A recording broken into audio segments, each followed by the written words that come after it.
Billionaire father forgets to pick up the twins from the school party, sees the cleaning lady hugging them, and what happens next is incredible. The meeting was supposed to end at 3 in the afternoon. Harrison Cole glanced at the watch on his wrist, the Rolex he'd gotten from his last closed deal, and felt his stomach tighten. 7:15 at night. The girls had a birthday party at 4. "Mr. Cole, about the Chicago contract," the lawyer's voice echoed through the conference room, but Harrison wasn't listening anymore. Through the glass wall, he could see the city lighting up. Down below, people were leaving their offices, heading home, having dinner with their families. He should be at home too. "We can continue this tomorrow," he said, rising from the leather chair. "I need to go." The 5 men around the table exchanged glances. Harrison Cole never left a meeting before it was over. He never left a contract half finished. But today was different. Today, June and Hazel were turning 5. The elevator descended 40 floors in silence. Harrison was punching buttons on his phone, calling home. Ring, ring, ring, nothing. The BMW's tires screeched on the asphalt as it left the parking garage. In traffic, Harrison drummed his fingers on the steering wheel. Red, green, red again. The city seemed to be conspiring against him. When he finally pulled into the mansion's garage, everything was too quiet. The front door opened without a sound. Harrison stepped into the marble foyer and stopped. Where was everyone? Where were the screams, the laughter, the sound of children running? Where was the party? Pink and purple balloons hung from the living room ceiling. A long table was set with colorful plates, cups with straws, and a 2-tiered cake, a golden unicorn on top, surrounded by sugar flowers. The candles had already been blown out. Harrison felt a cold chill run down his spine. "June? Hazel?" he called out, his voice echoing through the empty house. No answer. He took the stairs 2 at a time. The second-floor hallway was dark. The door to the girls' room was slightly ajar, and a soft light spilled through the crack. Harrison pushed the door open slowly. The first thing he saw was blonde hair spread over a woman's shoulder, 2 little heads resting on the chest of a woman sitting in the reading armchair. June and Hazel were fast asleep, still wearing their party dresses, one pink and the other lilac, hugging each other even in the woman's lap. The woman holding them was young, maybe 25, brown hair tied back in a simple ponytail, a calm, makeup-free face. She wasn't wearing a uniform, just jeans and a white blouse. Harrison recognized her. It was the new cleaning lady. Tessa something. She looked up when she saw him standing in the doorway. She didn't say anything, just gestured with her head. Silence. They're sleeping. How did they get home? Harrison whispered, the reality hitting him like a slap. Tessa looked at him with an expression he couldn't decipher. "I picked them up from school," she said softly. "You?" "Someone had to." Harrison's world stopped. The party, the girls waiting. He had completely forgotten. "I forgot to pick them up." His voice came out louder than it should have. Tessa gestured for silence again, but Harrison could barely breathe. "They were alone and cold," Tessa said in an even lower voice, adjusting the girls in her lap. "They waited at the school gate for over an hour. The teacher was about to call the police." The words hit Harrison like punches to the gut. June stirred in her sleep, tightening her arm around Hazel's neck, who in turn snuggled closer to Tessa's chest. Harrison swallowed hard. "I was in a meeting and—" "You don't have to explain," Tessa murmured. "They're okay now." Harrison looked at his daughters, their messy blonde hair, their faces relaxed in sleep, holding each other as if they were the only safety in the world, and maybe they were. "How was the party?" he asked, though he already knew the answer. "They waited for you to arrive." "They asked for Daddy about 10 times. Tessa shifted carefully, trying to stand up without waking the girls. "When they saw it was getting late, they asked me to save a big piece of cake for you." June mumbled something in her sleep, and Tessa froze. "They made up a song," she continued. "They sang about wanting Daddy to get here soon to sing happy birthday with them."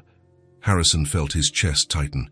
Tessa managed to stand up, carrying both of them. It was impressive how she could hold both without any apparent effort. The girls remained embraced even in their sleep, their little arms intertwined. She walked to the bunk bed and placed June on the bottom, Hazel on the top, but they didn't want to be separated. "No, June," Hazel murmured, still with her eyes closed, reaching her hand out to her sister. "I'm here," June replied, also sleeping. Holding her sister's hand through the bed rails, Tessa took off their little shoes, covered them with the fluffy blankets. The girls' hands remained clasped. June opened her eyes for a second. "Daddy!" "I'm here, sweetie." Harrison moved closer, kissed her forehead. "I'm sorry I was late." "It's okay," she murmured. "Tessa took care of us." Harrison looked at Tessa, who was putting the shoes away in the closet. "You stayed with them the whole time, ever since I picked them up from school. And the party? They had fun. They sang happy birthday to the unicorn, ate cake, played with their friends." Tessa closed the closet. "But they asked about you until the very end." They left the room in silence. In the hallway, Tessa stopped. "Mr. Cole, can I say something?" Harrison nodded, though he didn't want to hear anything else. "They keep all the drawings they make at school. There's a full folder under June's bed. They're waiting to show them to you." "I'll look at them," he promised. "And when they got home, they ran to your office. They thought you were in there." Harrison remembered the empty office, the desk piled with papers, the chair where he spent more time than anywhere else in the house. "Is there anything else?" he asked. Tessa hesitated. At school, they told their teacher that their daddy was going to take them on a trip. To the zoo again.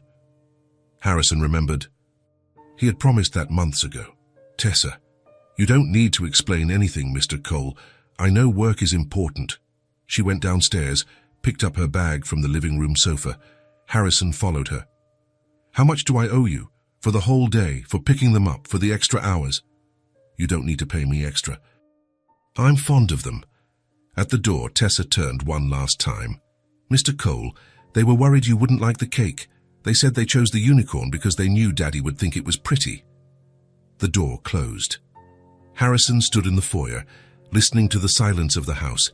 The same silence as always, only tonight it felt different, heavier. He went back to the living room where the party had happened. The little plates were washed and stacked. The balloons gathered in a corner. The cake was on the table, untouched, with a note stuck to it. "For Daddy, happy birthday to us, June and Hazel." The handwriting was crooked, that of a 5-year-old. There were hearts drawn on the edges. Harrison sat on the sofa, the note in his hand. For the first time in a long time, he couldn't think about any contracts, any meetings, any projects. All he could think about were the 2 little girls sleeping upstairs, holding on to each other because it was the only security they had. The 2 little girls who had waited at the school gate until someone, a stranger, came to pick them up. He had forgotten his own daughters. Again. Harrison rested his head in his hands. How had he gotten to this point? When had he stopped being a father to become just the man who paid the bills? When had the girls stopped trusting that he would show up and started clinging to each other for protection?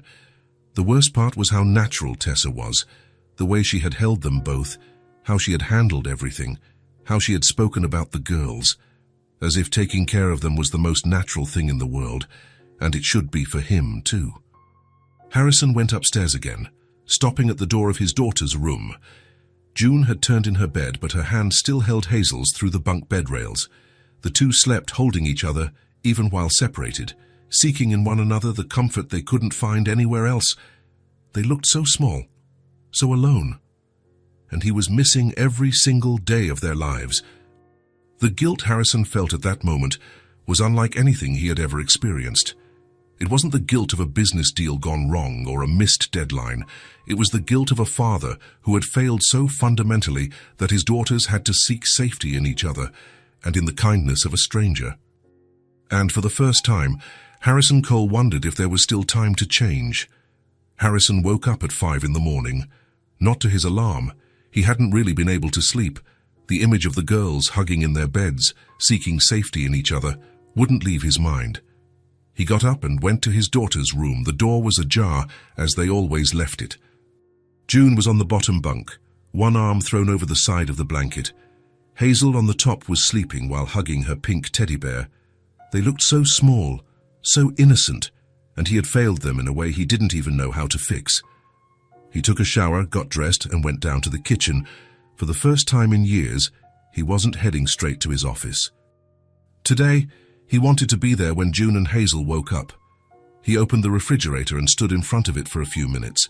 What did the girls like to have for breakfast? Milk? Juice? He had no idea. He tried to make pancakes. He burned the first batch while checking his phone. The second came out raw inside because he got distracted by a call about Boston. On the third try, he managed something that at least looked like food, but he had to clean up flour scattered all over the counter. It was 7:30 when he heard little footsteps on the stairs. "Good morning, girls," Harrison smiled, trying to sound cheerful. June appeared first, in pink pajamas with unicorns. Her blonde hair was messy from sleep, her blue eyes still sleepy.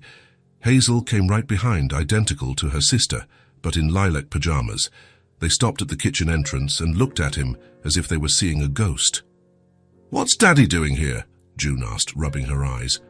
The question hurt more than it should have. When was the last time he'd had breakfast with them?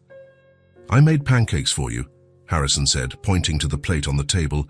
"Just the way you like them." The girls looked at each other. Hazel held her sister's hand, the automatic gesture they always made when they felt insecure. "We always have cereal," June said, her voice low. "Fruit Loops cereal," Hazel added. "And with cold milk." "I know, but I thought you'd like something different." Harrison tried to keep his tone cheerful. "Pancakes are special." The girls didn't answer. They sat at the table, but they stared at the pancakes as if they were something strange. Harrison poured milk for them and sat down too, and "Come on, try them. They're good." June cut a tiny piece, chewed slowly, and swallowed without a comment. Hazel followed her sister, but she could barely swallow. "It's a little different," June said diplomatically. "Different how?"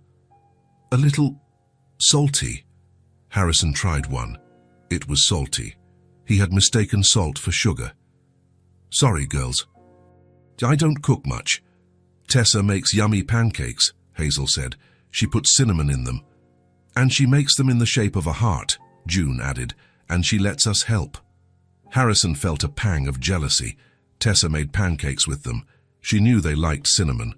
She let them help. The girls went back to eating in silence, their eyes fixed on their plates. Harrison tried to start a conversation. "So, how was school yesterday after you got there?" "Normal," June answered without looking up. "Did you do anything cool? Any activities?" "No." "And your teacher? How is she?" June shrugged. Hazel kept poking her pancake without eating. "What about your friends?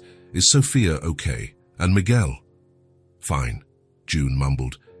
Each answer was shorter than the last. Harrison felt like he was talking to two strangers. "Do you want me to take you to school today?" he asked. The girls looked at each other again.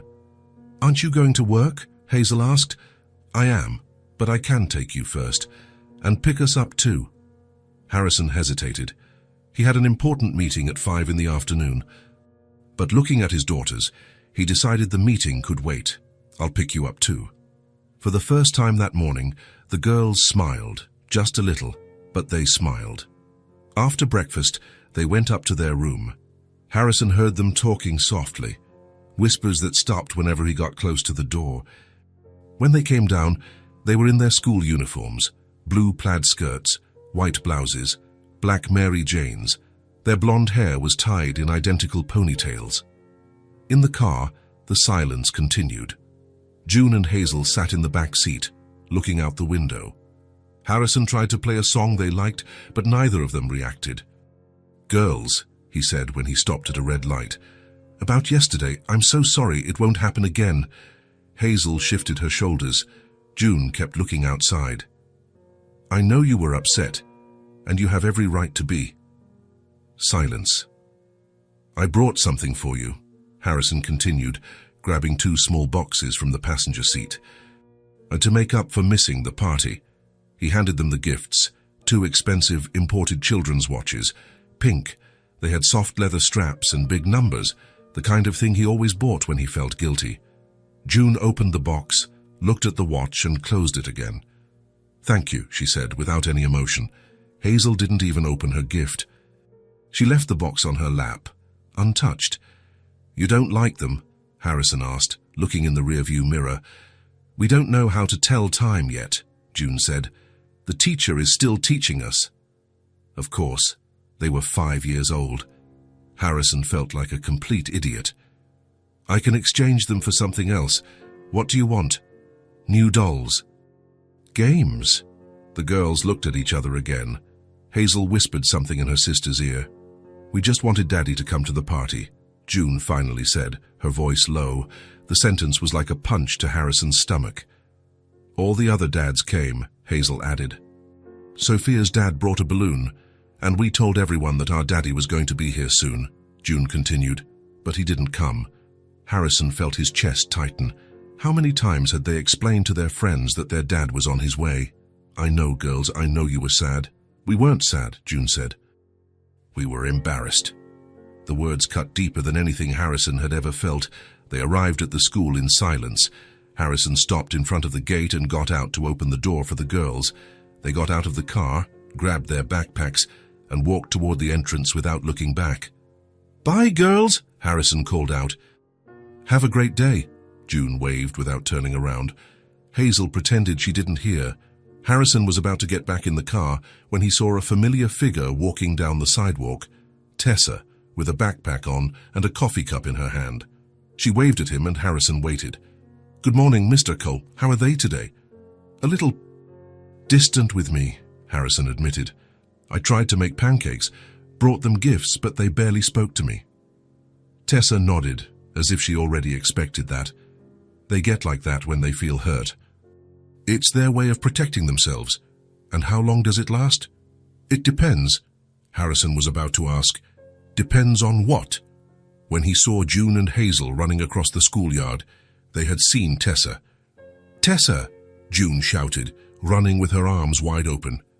"Hi, Tessa!" Hazel shouted too, running after her sister. They both threw themselves into Tessa's arms as if they hadn't seen her in weeks.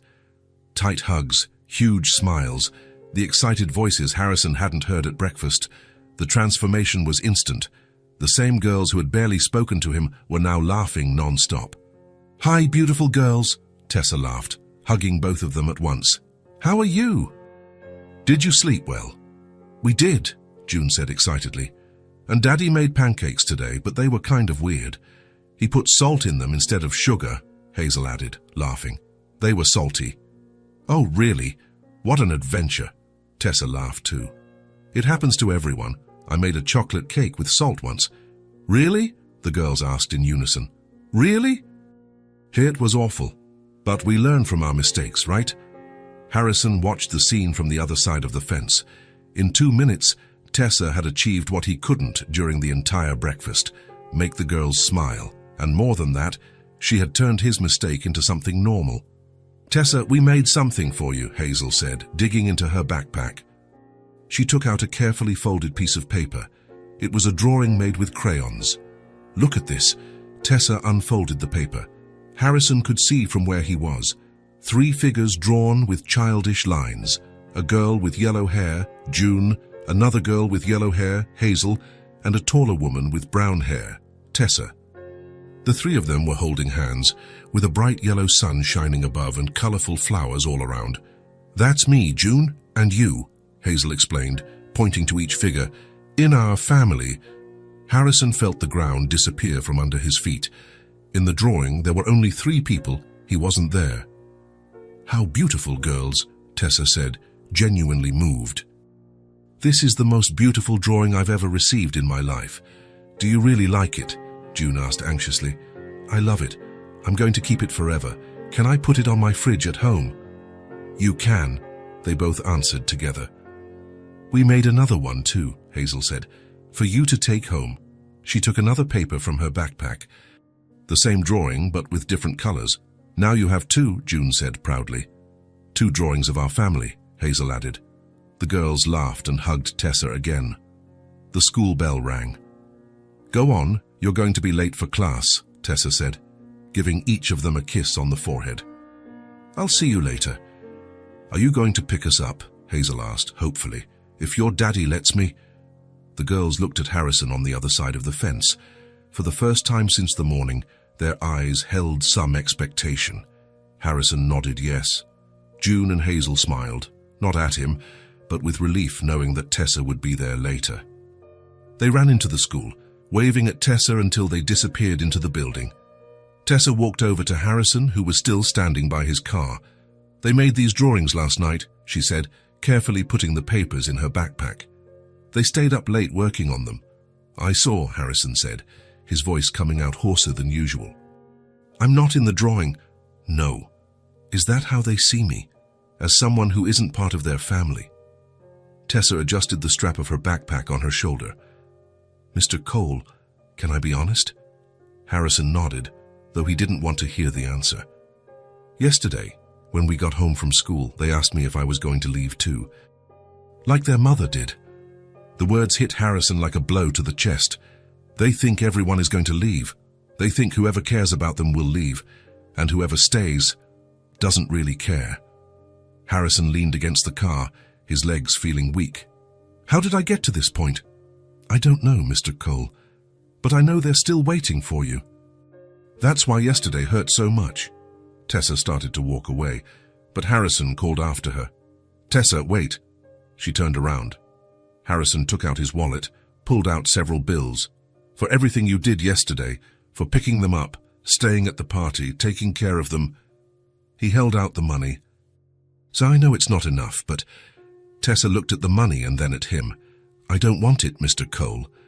But you did so much more than you had to. You deserve to be compensated." "Why? For giving your daughter's affection?" The question caught Harrison off guard. You had extra work. You wasted your time." "It wasn't work," Tessa said calmly. "Dan, I didn't waste any time." "Then let me at least..." "Mr. Cole," her voice was firm but not rude, "do you want to know what I really did yesterday?" Harrison put the money away, waiting. "I just gave them care and attention." Tessa adjusted her backpack strap. "They told me you live for the company and never have time." The words hit Harrison like a slap in the face. "They said that." In those exact words, June said, "Daddy can't stop working because then we won't have any money." Hazel added, "But we'd rather have fewer toys and more daddy." Harrison felt as if someone had knocked the wind out of him. "And what did you say?"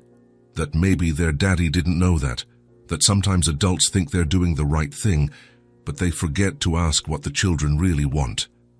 Tessa started to walk away again, but stopped. "Mr. Cole, money won't solve this. They don't want expensive gifts. They want their father to be present." She walked away, leaving Harrison alone on the sidewalk. He got into the car and just sat there for about 10 minutes, trying to process what had happened. The drawing where he didn't appear. The girls' curt answers. The ease with which they ran to Tessa. And especially the words Tessa had repeated. "We'd rather have fewer toys and more daddy." Harrison had always thought he was working for the girls. Every extra hour, every weekend at the office, every meeting that stretched into the night, all to ensure they had the best life possible.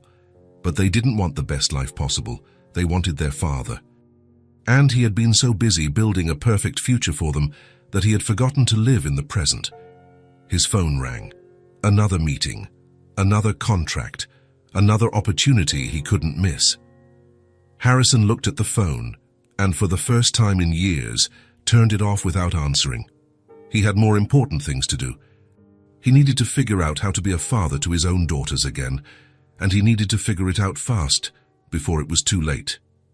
Before June and Hazel stopped waiting for him for good. Harrison started the car and drove away with a strange feeling in his chest. It wasn't relief, not yet, but it was the beginning of something. It was the beginning of waking up. Harrison was in the middle of a presentation on the Miami project when he stopped talking. The 12 executives around the table looked at him, waiting. The PowerPoint was still open on the screen, showing projected profit charts.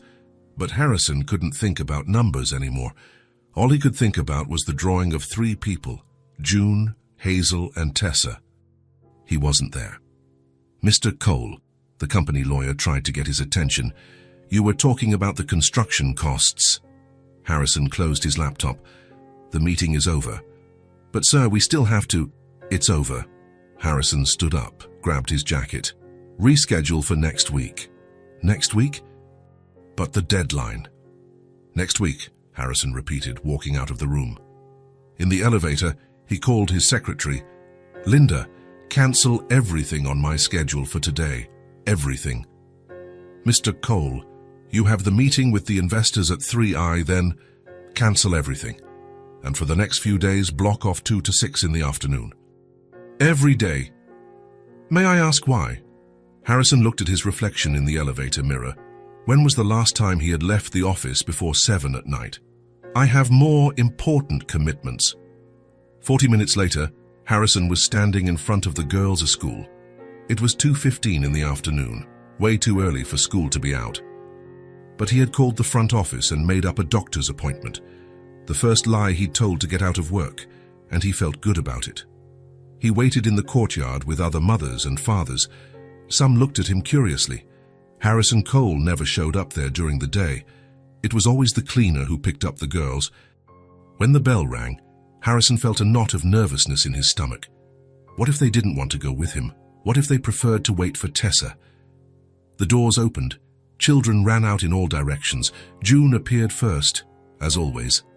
She scanned the courtyard for someone, and when she saw Harrison standing there, she stopped walking. Hazel bumped into her sister. Why did you stop? Where's... She saw Harrison too. The two of them stood frozen at the door, holding their backpacks, not understanding what was happening. Harrison walked over to them. Hi, girls. I came to pick you up. But it's not time yet, June said, confused. School doesn't end until 3. I know. I asked for you to leave early. Why? Hazel asked. Because I thought we could spend the rest of the day together. Just the 3 of us. The girls looked at each other. It was the look they always exchanged when they didn't know what to expect. Doing what? June asked. Whatever you want. The park, ice cream, playing. Harrison knelt in front of them, getting to their level. How about it? June chewed on her lower lip, what she always did when she was thinking, and you're not going to work? Not today. Not even on your phone? Harrison took his phone out of his pocket and turned it off in front of them. Not even on my phone.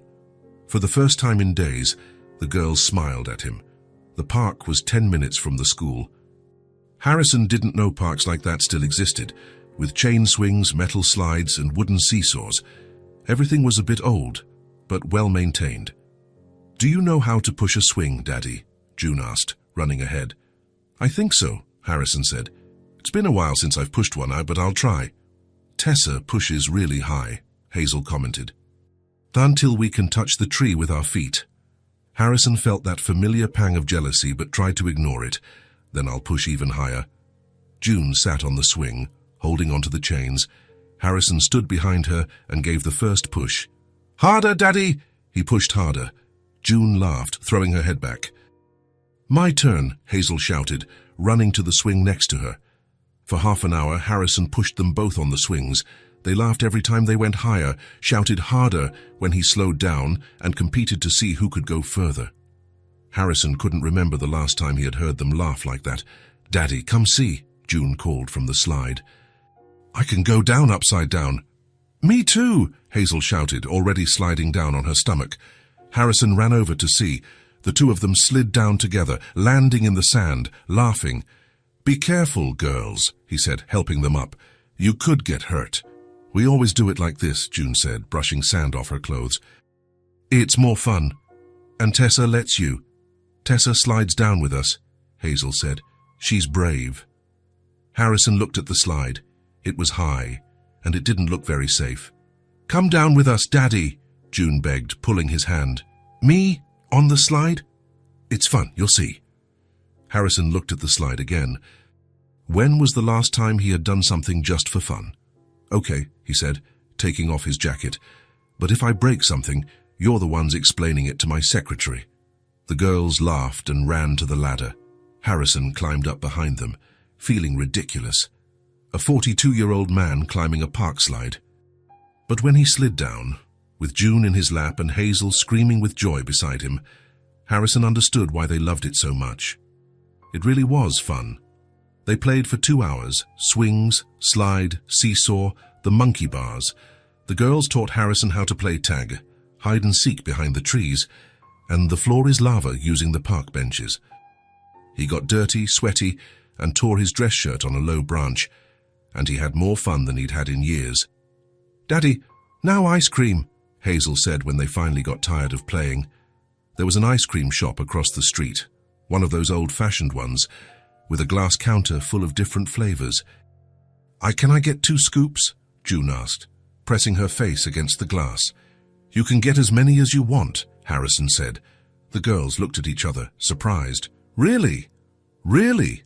June ordered 3 scoops, strawberry, chocolate, and vanilla. Hazel ordered 2, coconut and raspberry.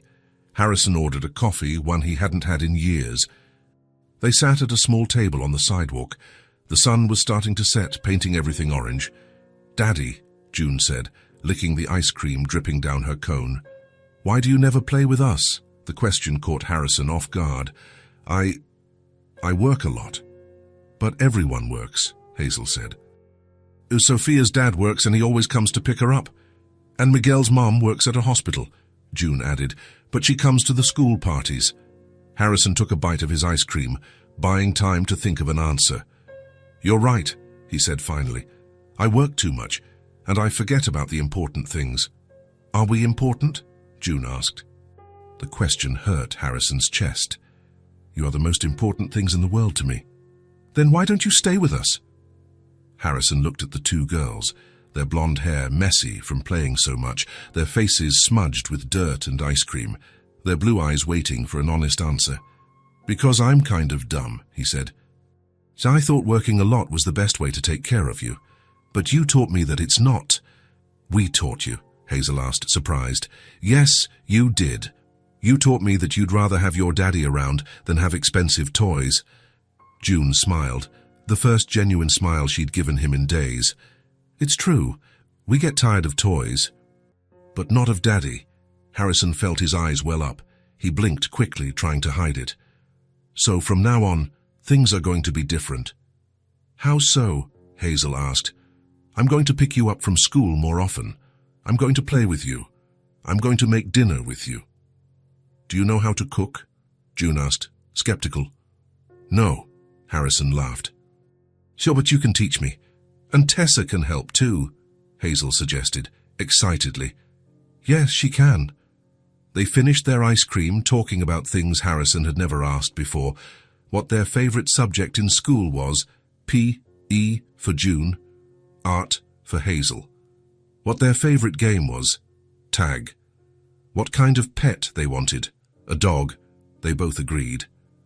Basic information that any father should know, and Harrison was finding it out little by little. In the car, on the way home, June asked the question Harrison had been expecting. "Daddy." "Yes, sweetie." "Is it going to happen again?" Harrison looked in the rearview mirror. June was in the back seat, holding her sister's hand. "What, honey?" "This day." Playing together, getting ice cream, talking. Harrison stopped at a red light and turned to look at them. "Yes, it will. Many times." "Promise?" Hazel asked. "I promise." "Really promise?" June insisted. "You won't forget when you have an important meeting." Harrison felt the weight of the question. How many promises had he already broken? How many times had he said he would be home early and arrived late? But this time was different. This time he understood what really mattered. "I really promise," he said, looking into both their eyes.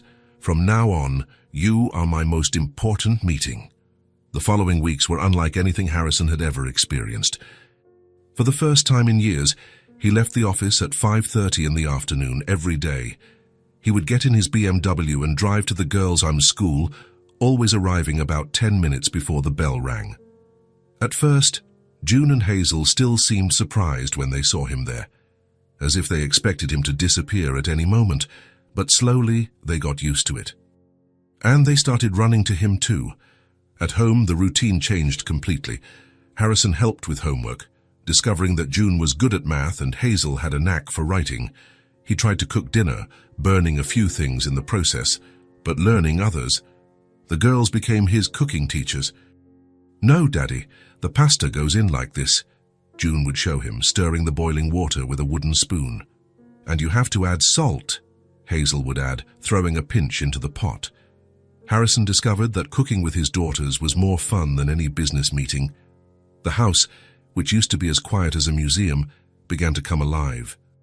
Laughter in the kitchen when a recipe went wrong, music on the radio during dinner, conversations in the living room after the girls finished their homework. "Daddy, tell us about when you were a kid," June would ask, sitting on the sofa next to him. "What did you play?" Hazel would ask, curious. Harrison discovered that talking about his own childhood was a way to reconnect with the child inside him and with the children in front of him. On weekends, they would go on adventures. To the zoo. This time, Harrison actually went with them, saw the monkeys, fed the ducks. They visited museums where the girls ran between the artworks asking questions about everything. "So why doesn't that lady have any arms?" Hazel asked, looking at the Venus de Milo. "And why does that man look so angry?" June wanted to know, pointing to a Roman bust. Harrison didn't know the answers, but he discovered that not knowing was also fun. They would make up stories together. The biggest change happened at bedtime. Before, Harrison only went up to the girls' room to say goodnight when he got home before they fell asleep. A quick kiss on the forehead and goodbye. Now he read them stories. "Which one do you want to hear tonight?" he would ask, sitting in the chair between the two beds. "The one about the brave princess," June always requested. "No, the one about the nice dragon," Hazel would protest. "How about a new story?" Harrison would suggest, "one that I'll make up right now." And he would invent stories about twin princesses who saved entire kingdoms, fought nice monsters, and always won because they were together. The girls would fall asleep smiling. One night, as Harrison was going downstairs after putting the girls to bed, he heard them talking. "June," Hazel's voice in the dark. "What? Daddy's different, isn't he?" "Yeah, he plays with us now. And he makes that funny voice when he tells stories. And he burned the eggs yesterday." June giggled softly. "But at least he tried." "Yeah. At least he tried." Harrison paused on the stairs, listening. "June?" "Yeah? I think we have a real daddy now." "I think so too." Harrison went down the rest of the stairs with a tight feeling in his heart. But not from sadness. From something he hadn't felt in a long time. Happiness. From having come home. From being a father again. The house that was once silent was now full of voices, the smells of home-cooked food, the sound of children playing, drawings stuck to the refrigerator, little shoes scattered by the entrance, life. And for the first time since his wife had died, Harrison Cole truly felt at home. The absent father was coming back one day at a time. Harrison was just finishing tying June's shoe when he heard the front door open. "Hi, girls," Tessa's voice echoed through the hall. "Tessa!" June and Hazel shouted at the same time, dropping everything and running downstairs. Harrison followed, more slowly. He found Tessa in the middle of the living room, being hugged by the two girls as if she were family. And maybe she was. In recent days, since Harrison had started spending more time at home, Tessa had become more than the cleaning lady. She would arrive in the morning and help the girls get ready when Harrison needed to leave early. She would stay late when he got home late. She cooked, played, helped with homework. It was as if she had always been part of their routine. "Daddy's taking us to the new park," June said excitedly, hopping from one foot to the other, "the one with the big toys." "And then we're going to eat burgers," Hazel added, making exaggerated gestures. "Do you want to come with us?" Tessa looked at Harrison, hesitant. She was wearing faded jeans and a light blue blouse, her hair in a simple ponytail. Nothing special, but there was something about her that made Harrison pay attention. "Oh, I don't know, girls. Your dad wants to spend time with you." "But we want you with us too," June insisted, holding Tessa's hand. Harrison watched the scene, Tessa trying to back away, being polite, the girls begging her to come along, clinging to her, and him. He wanted her to come too. The realization caught him by surprise. When had he started to enjoy her company? When had her presence become so necessary? "Want to come with us?" Harrison asked, before he could change his mind. The girls really like you. Tessa blinked, surprised. For a second, Harrison saw something different in her brown eyes. Hope. Maybe. I don't want to intrude. You won't be intruding at all, Harrison said, and he was sincere. Actually, it would be nice to have you along. You understand kids better than I do. Please, Tessa, June begged, making that face no one could resist. Please. Hazel imitated her sister, clasping her hands as if she were praying. Tessa laughed. That soft, genuine laugh that Harrison had grown to love hearing around the house. It was a sound that made everything lighter. Okay, she said, smiling, but only if it's really not an inconvenience. It's no inconvenience at all, Harrison assured her. And it wasn't. The idea of spending the afternoon with Tessa and the girls felt right, natural. As if it was how it was always supposed to be. The new park was on the other side of town. During the drive, Harrison listened to the girls chattering in the back seat with Tessa in the middle of them. Tessa, have you ever been on those rides that spin super fast? June asked, gesturing. I have, but a long time ago. When I was little, about 20 years ago. 20 years, Hazel exclaimed, as if it were an eternity. And you didn't get dizzy. I did. One time I got off and fell right on the ground like a sack of potatoes. Tessa laughed, making exaggerated gestures. My mom laughed so hard she cried. Said I looked like a penguin trying to walk. The girls laughed loudly, and Harrison found himself smiling too. There was something contagious about the way Tessa told stories. She wasn't afraid to be silly. Harrison glanced in the rearview mirror. Tessa was telling another story with her hands, making different voices for each character. The girls were laughing, clinging to her, their eyes shining. There was something about her that made people feel at ease, a genuine simplicity that Harrison wasn't used to seeing. In his world, everyone was always trying to impress. Tessa was real. At the park, Harrison discovered that watching Tessa with the girls was like watching a masterclass in naturalness. She wasn't afraid to get dirty. When June wanted to play in the sandbox, Tessa sat right down in her light jeans and helped build elaborate castles. When Hazel asked her to climb on the playground equipment that swung in every direction, Tessa climbed up without hesitation, screaming along with them. Come on, Daddy, June called from the top of the giant slide. Come play with us. Harrison looked at the equipment. It was high, very high, and there were several kids lining up, some looking at him curiously. I don't think adults can fit there, sweetie. Of course they can, Tessa said, already climbing the stairs without fear. I'll go with you. Only scaredy cats are afraid. And she really did go up. Harrison watched her slide down the giant slide with June in her lap, both of them screaming and laughing like children. Tessa's hair flew up, and she had a huge smile on her face, a smile of pure joy. Hazel went right after, alone, but also screaming with joy. Your turn, Daddy! Tessa shouted from the bottom of the slide, her hair completely messy. You can't just stand there watching? Harrison looked around. Several people were watching. Some mothers smiled at him. A man in a suit climbing on playground equipment wasn't something you saw every day. But then he looked at his daughters, at Tessa, at the three of them waiting for him with genuine expectation in their eyes, and he climbed. The climb up was embarrassing. Harrison felt ridiculous. The slide down was terrifying and fun at the same time. He reached the bottom, laughing like he hadn't laughed in years, his suit all wrinkled. Daddy came down, June shouted proudly, clapping her hands, and he didn't break anything. Hazel added, laughing. Tessa laughed too, extending her hand to help him up. When her fingers touched his, Harrison felt something strange, a warmth that shot up his arm. See? It's not so scary, she said, still holding his hand. For a moment, with her hand in his, Harrison felt something stir in his chest. Something he hadn't felt in a very long time, something like hope. He looked into Tessa's brown eyes, at her sincere smile, at the natural way she cared for him and the girls, as if taking care of them was the easiest thing in the world, and he realized he was in trouble, big trouble. After the park, they went to the diner the girls had chosen. One of those old-fashioned American ones, with red vinyl booths, posters on the wall, and milkshakes served in giant glasses. "Can I order fries?" June asked, looking at the laminated menu. "And a chocolate milkshake," Hazel added, already drooling.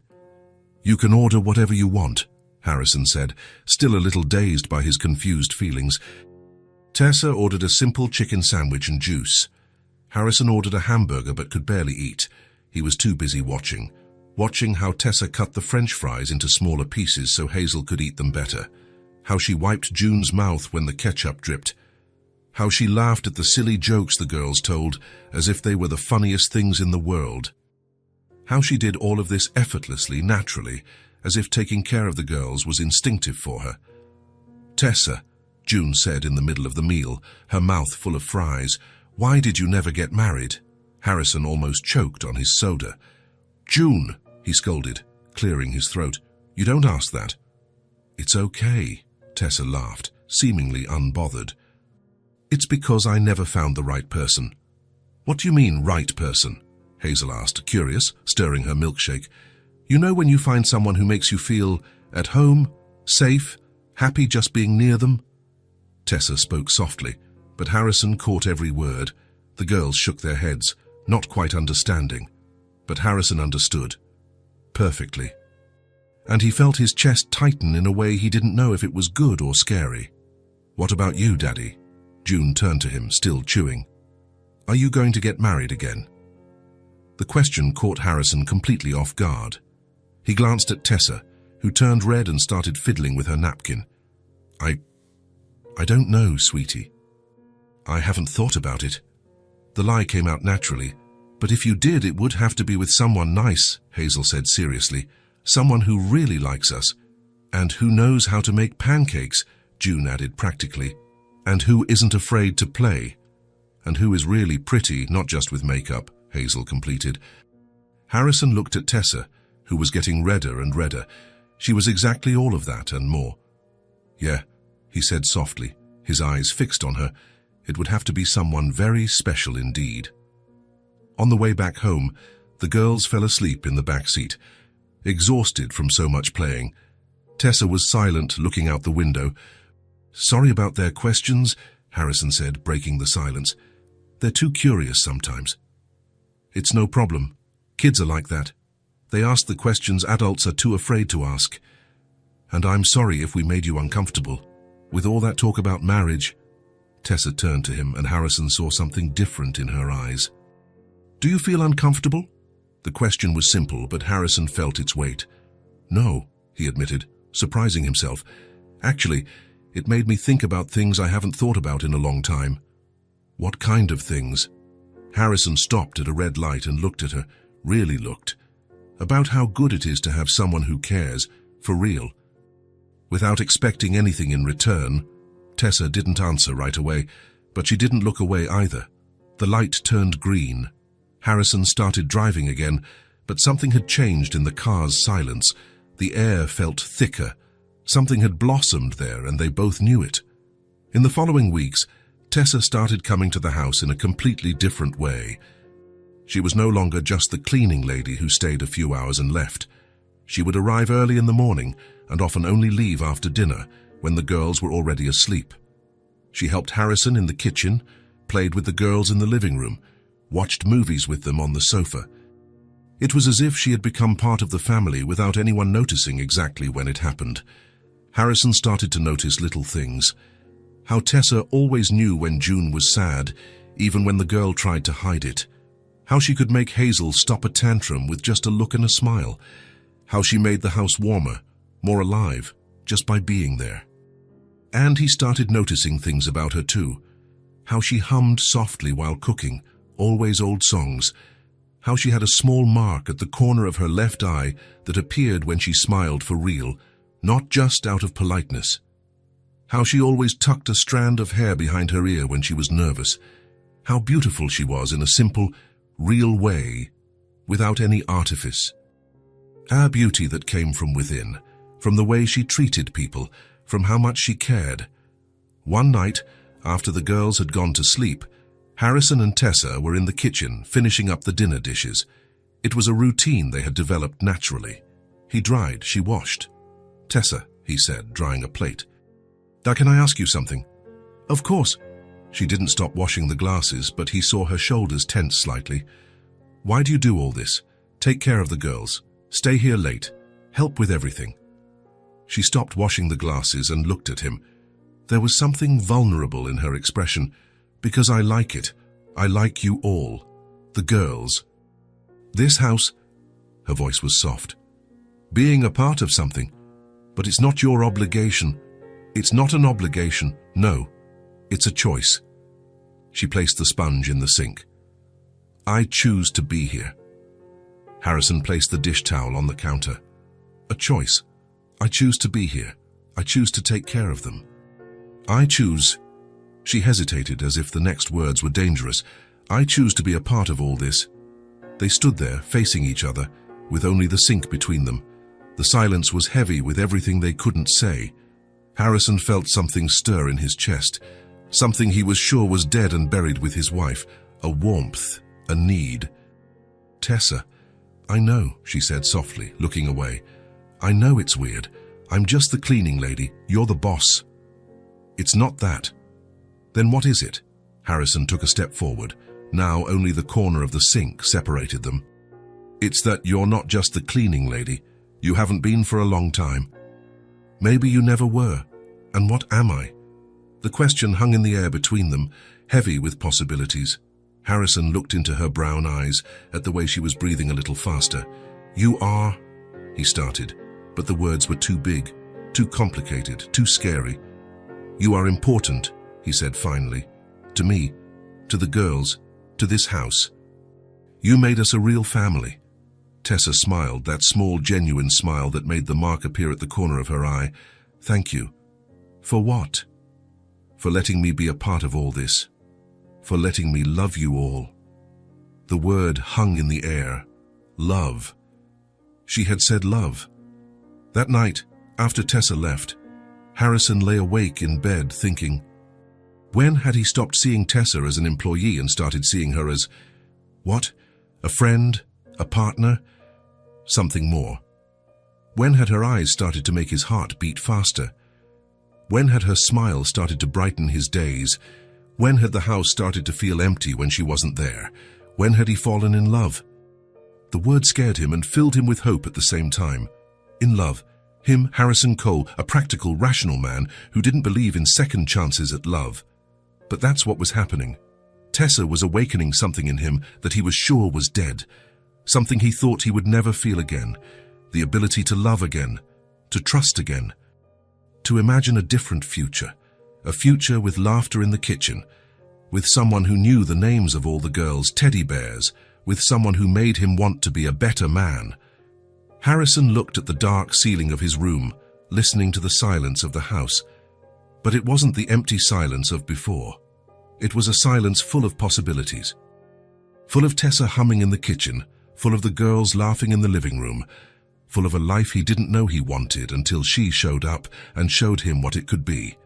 And for the first time in years, Harrison Cole fell asleep smiling, dreaming of possible futures. It was Sunday morning, and the living room table was covered in paper, colored pencils and crayons scattered everywhere. June was lying on the floor, her tongue sticking out in concentration, drawing what looked like a house with a garden full of flowers. Hazel was sitting in a chair, leaning over a sheet, making careful strokes with a pink pencil.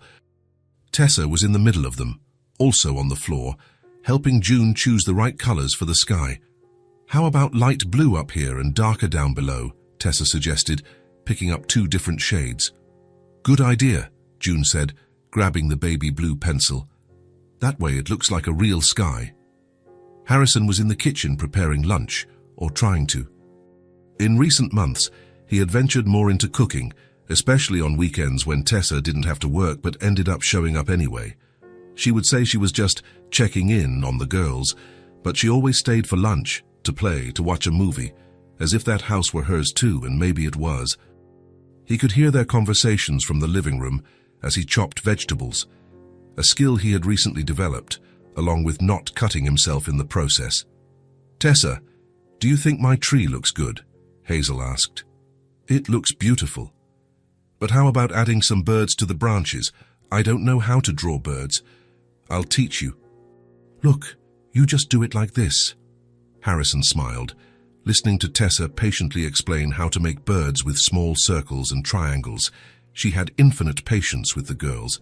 She was never in a hurry, never said she didn't know, never pretended she was too busy to help. The opposite of him until a few months ago. June, stop eating the crayons. Tessa laughed. That's not food, but it smells good. It smells good, but it's not for eating. Come on, I'll get you an apple. Harrison heard Tessa's footsteps approaching the kitchen. She appeared in the doorway, her hair down today, a low ponytail that let a few strands escape. Can I grab an apple for June? She asked. She's hungry. Of course. Take as many as you want. Harrison pointed to the fruit bowl. By the way, since you're here, can you tell me if this looks like food? Tessa approached the stove where Harrison was stirring something that was supposed to be a sauté, but looked more like a burnt offering. She said, trying not to laugh. How about turning down the heat and adding a little water? Water in a sauté? Just a little, so it doesn't stick to the pan. Harrison did as she suggested, and like magic, the food stopped making a desperate sizzling sound. How do you know these things? He asked. My mom taught me. She used to say that cooking is a matter of patience and love. Harrison looked at her. Tessa rarely spoke of her mother, but always with a mix of longing and affection. She must have been a good mother. She was the best. Tessa smiled, but there was sadness in her eyes. She would have loved the girls. Something in the way she said that made Harrison stop stirring the food. Tessa! Tessa! June shouted from the living room. Come see! I finished my house! I'm coming! Tessa shouted back, grabbing the apple. We'll talk later, she said to Harrison, heading back to the living room. Harrison continued cooking, but now he was paying more attention to the conversations in the living room. There was something different in the girls' tone today, more intimate, as if they were sharing secrets. Tessa, can I ask you something? June's voice, soft. Of course, sweetie. Would you like to have children? Harrison stopped stirring the sauté. That was a question he had never asked, but had always wondered about. Why do you want to know? Tessa responded with another question. I just want to know. I would, yes. I've always wanted to have a family. Then why don't you have one? Harrison moved closer to the kitchen entrance, trying to hear better without being seen. Sometimes things don't happen when we want them to, Tessa said gently, but you know what I've discovered. What? That family isn't just about who you're born with. Sometimes family is who you choose to love. There was a silence. Harrison could imagine the girls processing this information. Tessa, Hazel's voice, more serious than usual. We miss having a mum. Harrison felt his heart ache. They had never said it so directly before. I know, my love, Tessa said softly. It's normal to miss her. But you take care of us like a real mum, June added, her voice choked with emotion. The silence that followed was thick. Harrison leaned against the kitchen wall, his chest tight. Oh, come here, you two, he heard Tessa say. He imagined her opening her arms, the girls throwing themselves into her embrace. He imagined the three of them together, in the middle of the living room full of drawings, comforting each other. I love you both so much, Tessa said, her voice also choked up. So much. We love you too, June murmured. You're never going to leave, right?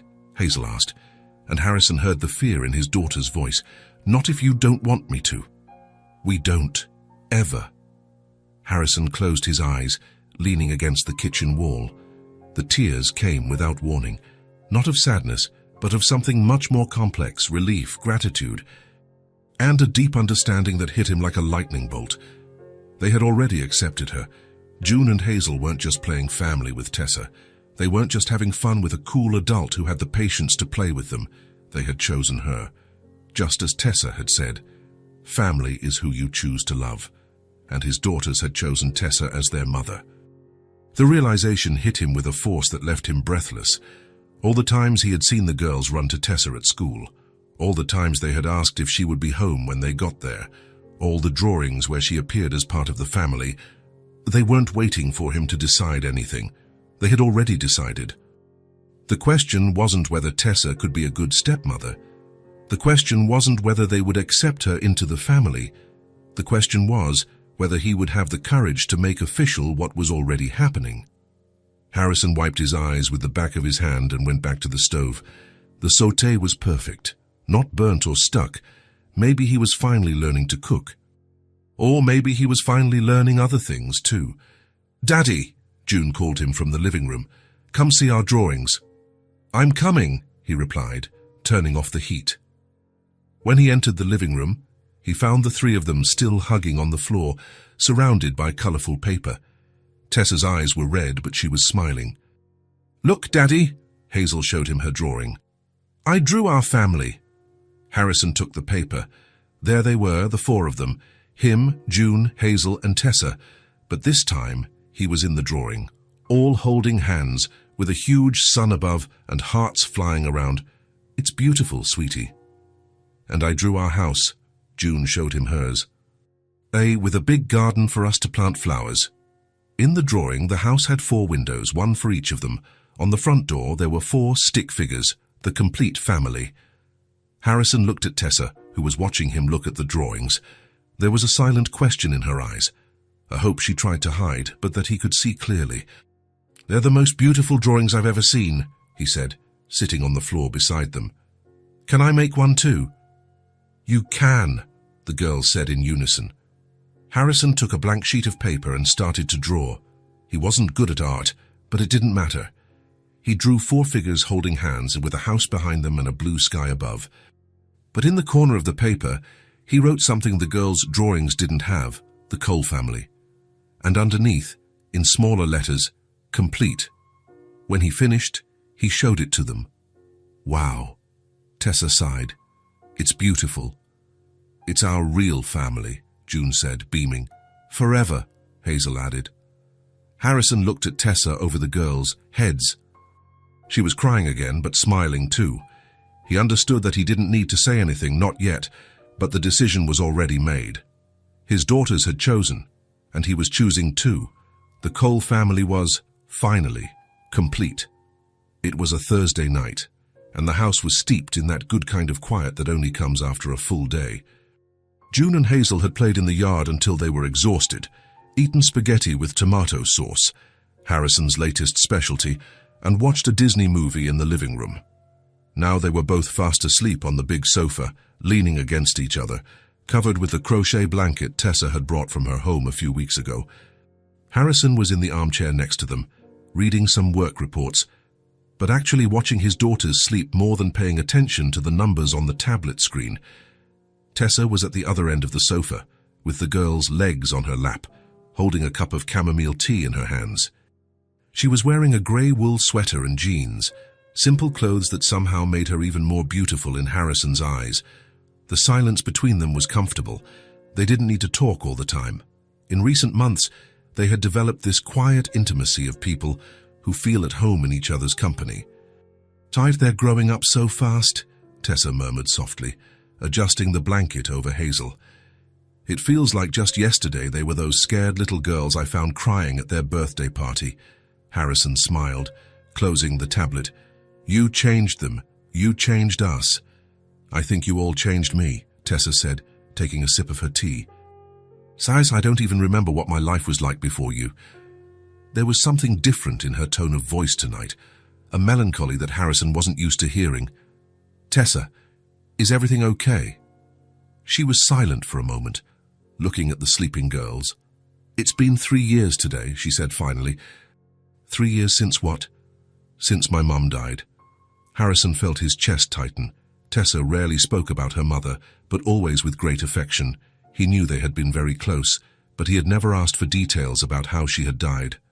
"I'm so sorry. You hadn't told me. I don't like to talk about it. But today, I don't know. Maybe it's because of the girls. They make me think of her a lot." Tessa took another sip of tea, her eyes lost in memories. She would have loved June and Hazel. She always said she wanted to be a grandmother one day. Harrison leaned forward in the armchair. "What was she like?" "She looked like me," everyone said. Small, brown hair, big eyes. Tessa smiled, but there were tears in her eyes. But her personality was completely different. She was brave, decisive, never afraid to try new things. "And who do you take after then?" Harrison asked, trying to lighten the mood. "My dad, probably. He died when I was little, but my mom always said he was cautious, that he thought a lot before acting." Tessa paused, fiddling with her cup. Sometimes I think too much." "About what?" She looked at him, as if deciding whether she should keep talking. "About what I could have been, what I could have done." Harrison waited. Something important was coming. "I started studying elementary education in college," Tessa said, her voice low. "I always wanted to be a teacher for young children. I love the idea of teaching, of helping little ones discover the world." She stopped talking, looking at her hands. "But my mom got sick during my junior year, cancer, and there was no one else to take care of her." Harrison felt a lump in his throat. "So you dropped everything?" "I dropped everything to take care of her. College, plans, dreams, everything." Tears streamed down Tessa's face, but she made no move to wipe them away. "It was 2 hard years, very hard, but I don't regret it. She needed me." "Of course she did. You did the right thing." "I know, but after she was gone..." Tessa sighed. "All that was left was work, bills to pay, life to live. And I never got another chance." Harrison looked at her face in the soft light of the room. There was a resignation there that broke his heart. "You never tried to go back to school?" "I tried a few times, but between working to live and trying to study, it's complicated, and the more time passes, the harder it gets. Today I don't even know if I'd be a good teacher. Tessa, you're amazing with the girls. You have a natural gift." She smiled sadly. "Thank you. But being good with 2 kids is different from being a certified teacher. It's different from having a degree, from being able to work in a real school, from having a career." Harrison wanted to say something, but he didn't know what. The words felt too small to console such a great pain. "Wait," Tessa said, getting up slowly without waking the girls. "I want to show you something." She went to her bag on the kitchen table and came back with an old brown leather wallet. "My mom gave me this wallet when I started college," she said, opening it carefully. "She said it was for me to keep all the important things." Tessa took out a folded paper, her high school diploma, some documents, and then a small, faded photo. "This is her," she said, showing the photo to Harrison. The woman in the photograph did look like Tessa. Same small stature, same delicate face. But there was something different in her smile, a confidence, a joy for life that Harrison rarely saw in her daughter. "She was beautiful," he said. "She was. And she was very proud of me. She said I was going to be the best teacher in the world." Tessa laughed softly, but it was a sad laugh. "She died thinking I was still going to go back to college after she got better." "Did she know you had dropped out to take care of her?" "I never told her. I didn't want her to feel guilty. So I pretended I was just taking a break." Tessa put the photo back in her wallet. "She died hoping I would fulfill my dream." Harrison looked at the woman sitting there on his sofa, holding a photo of her dead mother, surrounded by his daughters who loved her as if she were family. And there, in that moment, he understood the depth of the woman before him. Tessa wasn't just the cleaning lady who had become part of the family. She wasn't just the woman he had fallen in love with. She was someone who had given up her own dreams to care for someone she loved.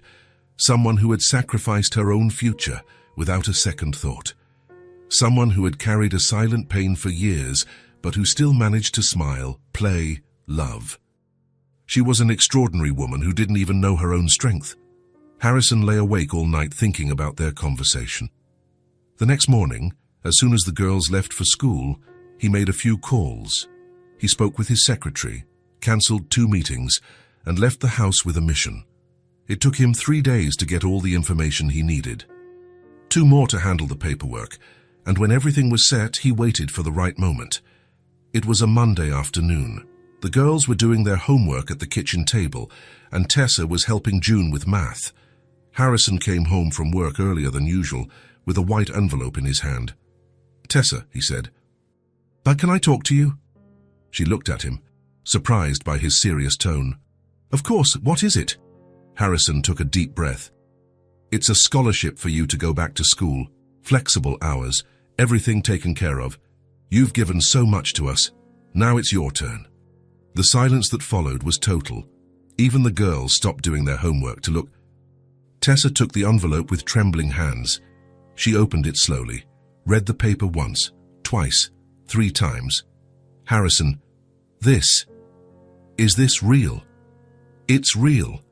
It's a full scholarship to a university that offers an evening program in elementary education. Classes are 3 times a week, from 7 to 10 at night. You can work during the day and study at night." "But how did you manage this?" "I have some connections. The company has a few partnerships with universities, and you have all the necessary qualifications." Tessa looked at the paper again, then at him. "Harrison, I don't know if I can. What about my job here and you all?" "You can and you deserve it," Harrison said, moving closer to her. "Tessa, you took care of your mother when she needed it. You took care of my daughters when they needed it. You took care of me when I didn't even know I needed it. Now it's time for someone to take care of you." "But Tessa's going to be a teacher," June shouted, dropping her pencil and running to hug her. "For real," Hazel shouted too, joining the hug. "And will you be proud of me?" Tessa asked with tears in her eyes. "We're already proud," June said, "but now we'll be even prouder." "And you'll be able to teach other kids too," Hazel added, "just like you teach us." Tessa looked at Harrison over the girls' heads. "Why did you do this?" she asked softly. "Because you deserve to have your dreams back. Because your mother would have been proud. And because—" he hesitated, but said it anyway. "Because I love you, and when you love someone, you want to see them happy." The words hung in the air. It was the first time he had said it out loud. Tessa closed her eyes, still holding the scholarship paper, still being hugged by the girls. "I accept," she said finally. "I accept. Yay!" the girls shouted together. Harrison smiled, watching the scene. Tessa was crying, but they were tears of joy now. The girls were jumping around her as if it were Christmas. And for the first time since he had met her, Harrison saw something in Tessa's eyes beyond resignation. He saw hope. He saw a future. Tessa Ray, who had spent years taking care of everyone but herself, finally had a path forward. Now she too had a future to build. It was a Friday night, 3 weeks after Tessa had started her education classes. Harrison walked up the stairs carrying Hazel in his arms. She had fallen asleep on the sofa during the movie, while June walked beside him, rubbing her sleepy eyes and dragging her teddy bear up the stairs. "Brush your teeth first," he whispered to June, gently placing Hazel on the top bunk. There was a routine now, a silent dance they had perfected over the months. Harrison would carefully take off the girls and shoes, trying not to wake Hazel, while June changed from her dress into her unicorn pajamas. He supervised the teeth brushing. June always forgot the back teeth, and checked if she had washed her face properly. Then came his favorite part, the bedtime story. Tonight it was the one about the brave princess that June always requested, about a girl who saved the kingdom with her intelligence. Harrison already knew the story by heart, but he loved seeing June's eyes light up. "And then the princess discovered that she didn't need a prince to be happy," he whispered.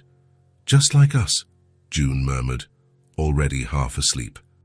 "We don't need anyone but our family." Harrison felt his chest swell with emotion. He said goodnight with kisses on both their foreheads, covering Hazel with her fluffy blanket. "Daddy," June murmured as he was turning off the light. "What is it, sweetie?" "Is Tessa still going to come here now that she's studying? Won't she be too busy?" Harrison smiled in the dark.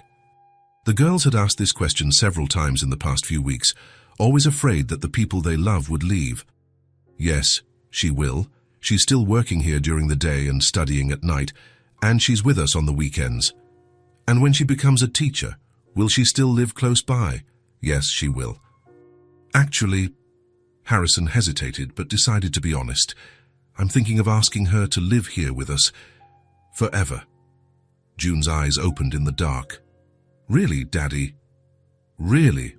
What do you think? I think it's the best idea in the whole world, she whispered excitedly. We're already a family. It just needs to be official. That's right, sweetie, June sighed, satisfied. I love you, Daddy, and I love Tessa too. I love you all too. Harrison went downstairs slowly, savoring that moment of peace. The house was filled with a cozy silence, but it was no longer the empty silence of before. It was a full silence, full of life, of love, of family. Tessa was in the living room, sitting on the sofa with a thick education textbook open on her lap and several sheets of notes scattered around. Her hair was up in a messy bun, and she was wearing the reading glasses she had bought the week before. She looked even more beautiful with glasses, Harrison thought, watching her frown in concentration. So how are the studies going? He asked, sitting down next to her. They're tough, Tessa laughed, closing the book and taking off her glasses. It's been so long since I've studied seriously that my brain feels rusty. It took me 2 hours today to understand a concept about child cognitive development. But are you enjoying it? The smile that spread across her face was more than enough of an answer. I'm loving it, Harrison. Seriously. It's like a part of me that has been dead for years has come back to life. She organized the papers into a neat pile.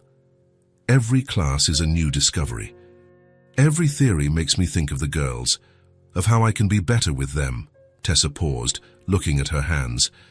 Thank you, Harrison, again, for giving me this opportunity, for believing in me when I no longer believed in myself. You don't have to thank me. It was the least I could do after everything you've done for us.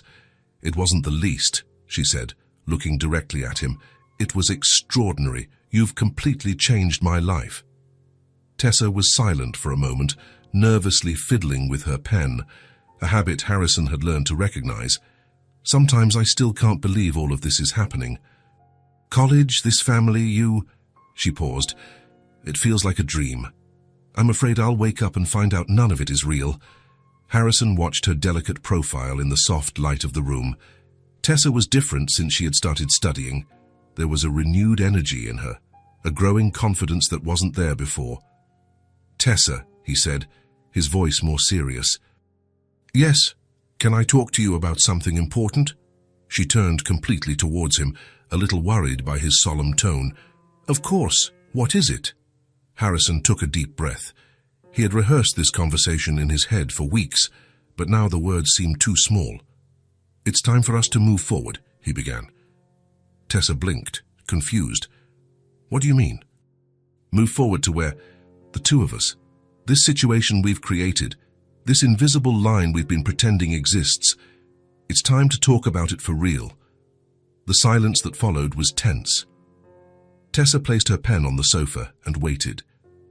How about we start over together? Harrison asked, looking directly into her brown eyes. For real, this time. Start over how? As us, as a couple, as a complete family, as people who love each other and aren't afraid to admit it. The words came out all at once, and Harrison felt as if he had jumped off a cliff. Harrison, let me finish, he said, leaning forward, taking her hands. The girls already like you. More than that, they love you like a mother. And you've awakened something in me that I haven't felt in a long time, something I thought had died with Anna. Tessa was very still, but tears were forming in her eyes. You made me a better father, Harrison continued, his voice growing more intense. A better person. You taught me that working too much isn't love. Being present is love. You taught me that family isn't about blood, it's about choice, about showing up every day. You taught me that it's possible to love again, even when you think your heart has no more room. Tears streamed down Tessa's face. I know it's complicated, Harrison admitted. I know it all started weird, with you being the cleaner and me the boss. I know there's the age difference, the social status difference, all the things the world will want to judge. But none of that matters to me. What matters is that you make this house a real home. You make the girls smile like they haven't smiled in years. You make me want to be the best man I can be. Harrison squeezed her hands. I'm not asking you to marry me tomorrow. I'm not asking you to change everything at once. I'm just asking for a real chance. A chance for us to try to be a real, official family without pretending we're just friends anymore. Tessa closed her eyes, the tears continuing to fall. Harrison, I love you, he said simply, with all the honesty he had. I love the way you laugh at the girls, bad jokes as if they're the funniest things in the world. I love the way you hum softly while you cook. I love the way you look at me as if I'm a hero, even when I don't feel like one. Tessa opened her eyes and looked at him. You are a hero. At least to the girls, and to me. I'm better with you, I'm whole with you. The silence returned, but now it was different, filled with beautiful possibilities. I love you too, Tessa said finally, her voice just a whisper. I've loved you since I don't know exactly when.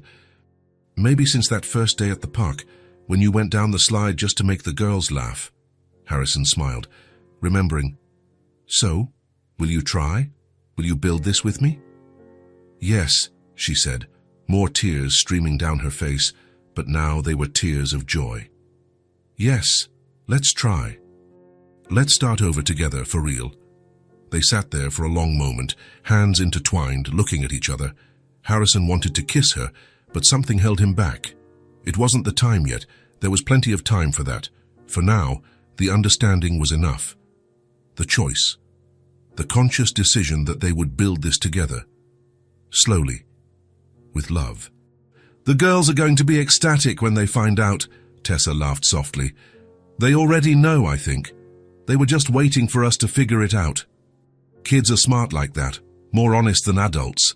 Harrison laughed too. Much smarter than us. They talked until almost midnight that Friday, about expectations and fears, about how they would make it work. About the future, the possibility of Tessa officially moving in, about marriage maybe one day, about the family they already were and the family they could become. When Tessa finally went home, it was still too early for her to sleep there.